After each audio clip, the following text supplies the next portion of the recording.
третья часть уже. Сейчас почти хлеб уже сделан. А какой тут запах, это вообще вкусный. Убираем.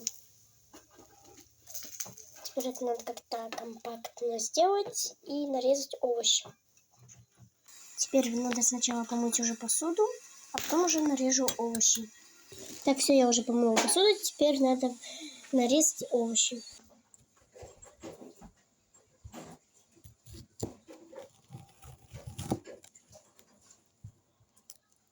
Сейчас огурцы режу. Я уже помидоры нарезала.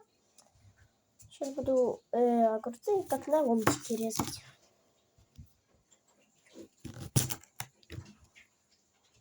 И пополам. Сейчас буду все класть. Вообще балдежные. Боже. Это так красиво выглядит. Сейчас покажу. Вот какой красивый ужин получился. Сейчас буду кушать. И всем пока-пока.